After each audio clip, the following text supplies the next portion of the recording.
Bienvenidos de nuevo, mis muy amados hermanos en Cristo. Un abrazo grande para todos ustedes, esperando que se encuentren muy bien y bendecidos por el Señor.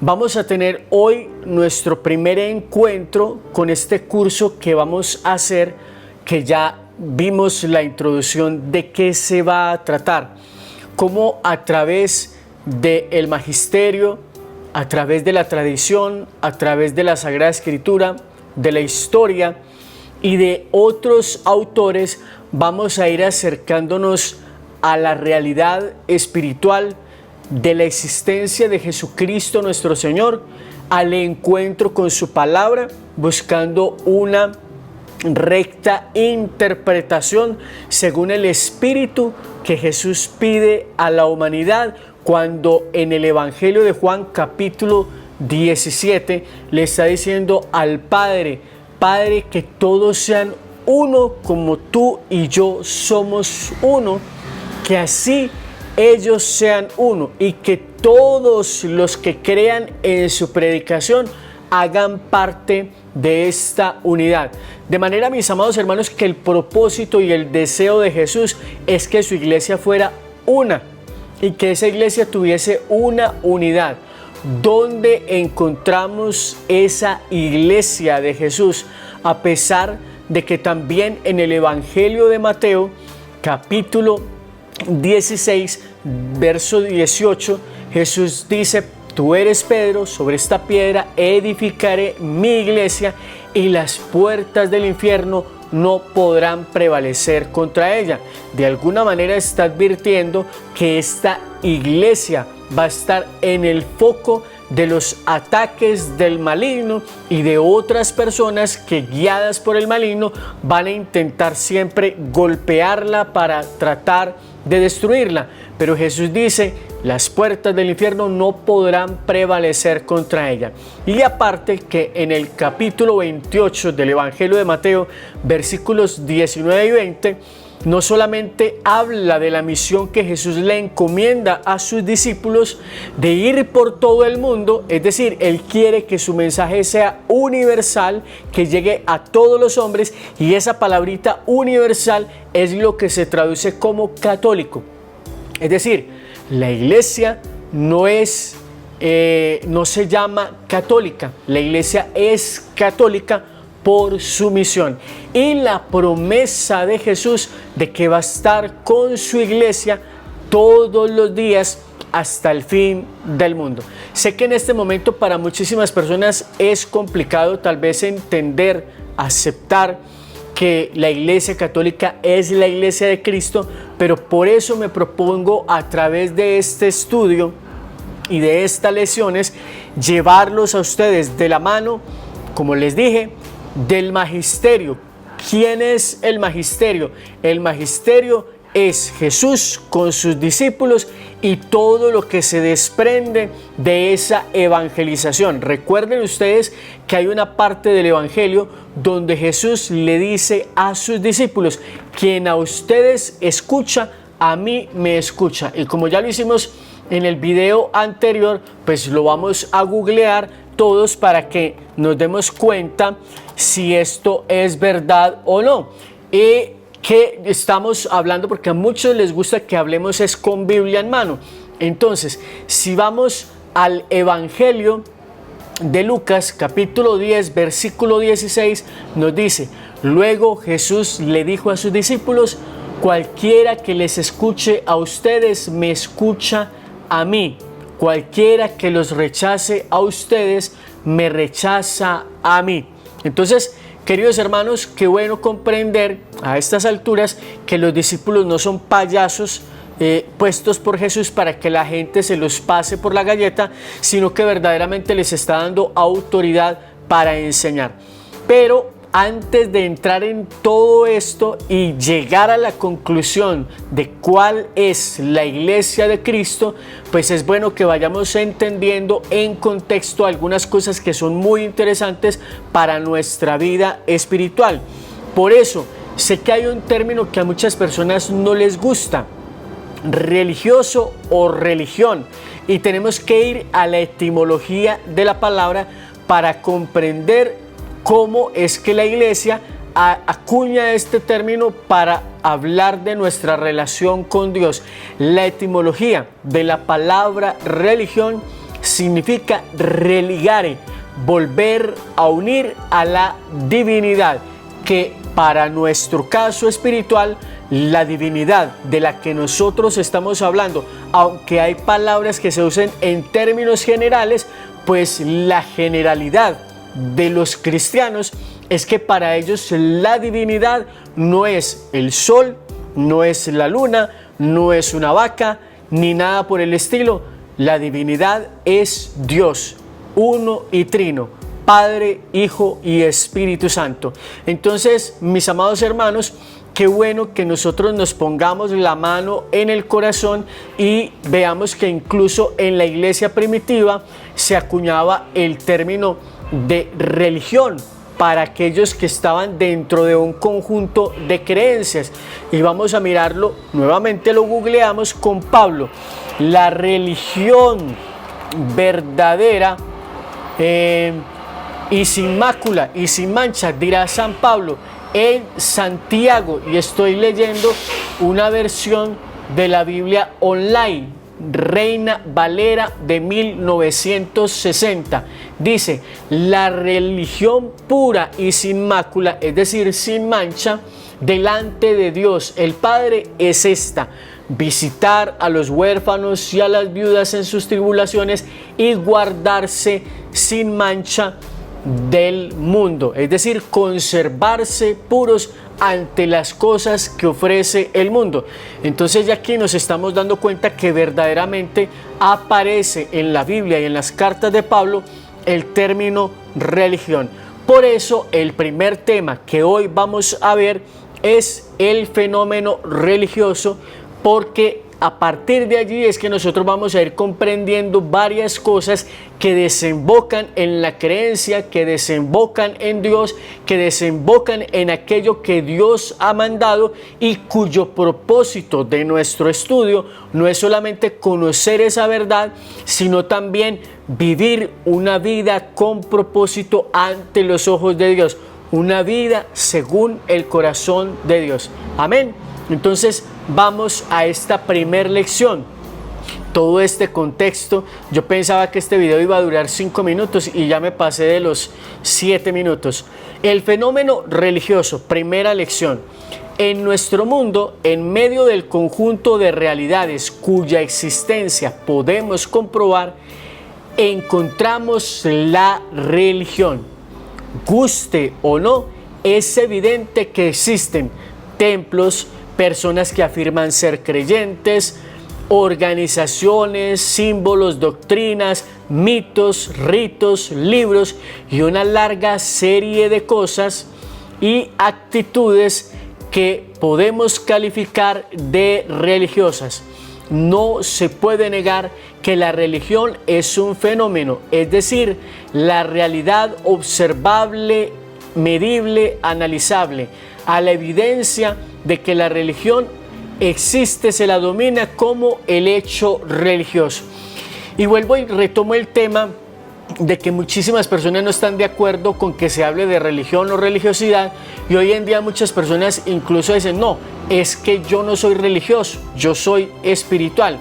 Pero ante esa manifestación de ser espiritual, incluso, perdónenme la expresión, el término ser espiritual se está generalizando, popularizando tanto. No sé si lo dije un poco antes porque ya intenté grabar un video y me tocó comenzar de nuevo, pero por si se me escapó lo repito. Hoy en día la persona que hace tomas de yagé dice: yo soy religioso. La persona que practica de pronto yoga dice: yo soy espiritual.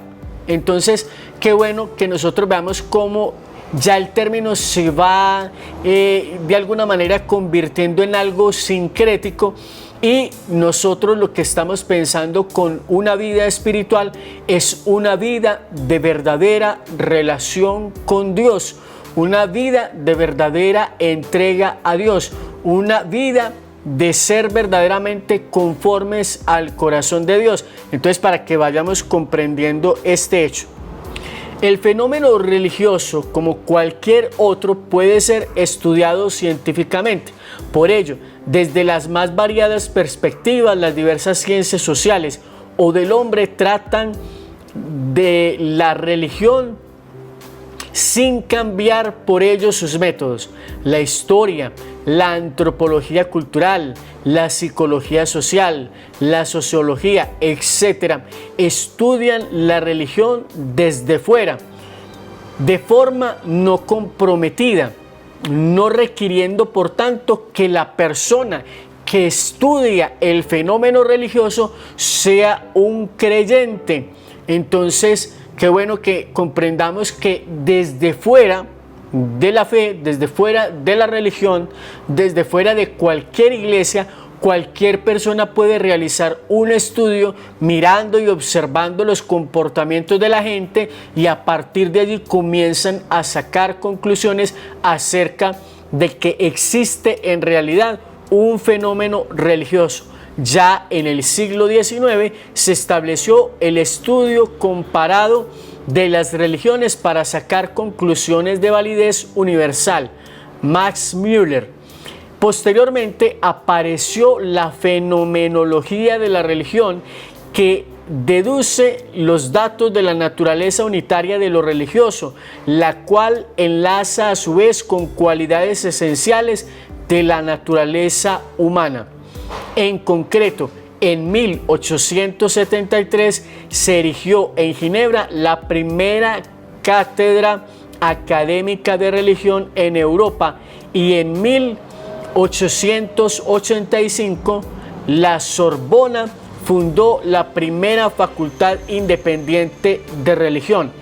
Es obvio que también se puede estudiar la religión desde dentro, o sea, partiendo de la pertenencia a esa concreta confesión religiosa. El método en este caso sería distinto. Así lo hace la teología. Queridos hermanos, entonces en esta primera lección hemos visto cómo el fenómeno religioso es un fenómeno real, y ya nos vamos a ir dando cuenta cómo es que tanto desde fuera como desde dentro se puede estudiar el fenómeno religioso, y cómo ante el fenómeno religioso aparecen diversas propuestas, que está el Islam, que está el hinduismo, que está el judaísmo, que está el cristianismo, etcétera, etcétera, entre otras propuestas que se realizan y que de alguna manera nos van a llevar a nosotros a hacer un análisis no riguroso, pero sí ayudarnos a comprender cómo ante el fenómeno religioso las personas están viendo constantemente cómo son estos, cómo son aquellos, cómo son los unos, cómo son los otros. Y por ejemplo, he escuchado a algunas personas cristianas que dicen: yo voy a tal iglesia para ver quién es el pastor, qué enseña y si está conforme a estas cosas que yo deseo encontrar. Es decir, para decirlo de una manera más universal, en la época de la filosofía antigua, las personas solían escuchar a los diferentes filósofos, y cuando encontraban a alguien que les satisfacía, entonces ellos se unían a ese filósofo, llámese Sócrates, llámese Aristóteles o llámese cualquier otro filósofo. Las personas, de acuerdo a lo que tenían en concepción y querían, buscaban algo que se acomodara a lo que a ellos les era grato. Entonces ellos decían: no, pues yo soy discípulo de Aristóteles, o yo soy discípulo de Sócrates. Pero en el caso de la fe nos damos cuenta que es Jesús quien rompe con esa forma de metodología o de proceder, y Él es quien señala a sus discípulos. Él es quien ora al Padre y elige a sus discípulos. Van comenzando, mis amados hermanos, a notar allí una diferencia. Qué bueno que nosotros vayamos viendo eso, porque entonces vamos a ir descubriendo cómo poco a poco la gente, incluso hoy en día, toma la decisión. Incluso por ahí hay una parte de la palabra que dice que hay quienes van escuchando a ver quién habla las cosas que ellos quieren oír.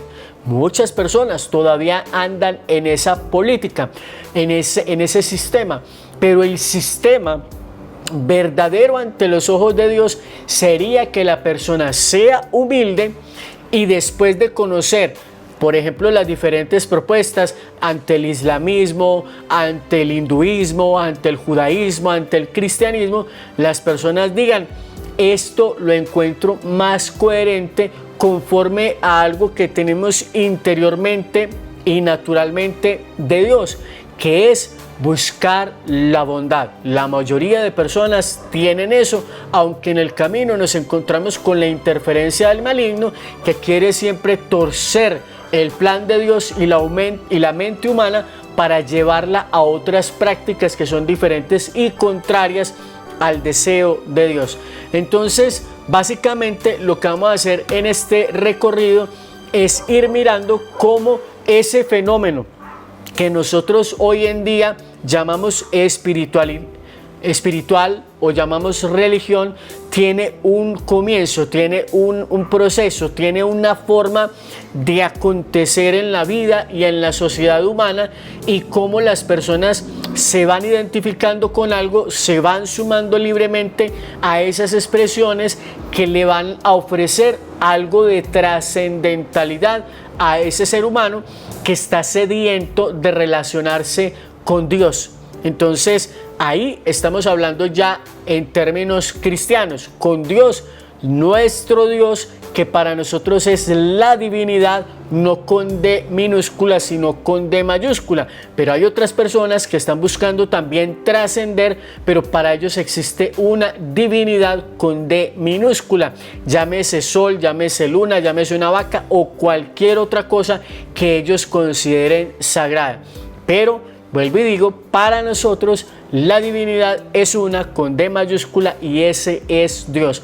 Entonces, queridos hermanos, gracias por estar compartiendo con nosotros en este día, este momento de reflexión, esta primer lección donde comprendemos que existe un hecho, que existe un fenómeno llamado religioso, a través del cual simplemente se pueden ver unos ritos, templos, comportamientos, gente que quiere trascender, que hay escritos, que hay libros, que hay ceremonias, que hay templos y todo ese tipo de cosas, y vamos a ir poco a poco profundizando hasta llegar a comprender las propuestas que hay, cómo la gente se une a esas propuestas, que ofrecen algunas de esas propuestas, y que en último término nos vamos a encontrar con la iglesia que Cristo fundó.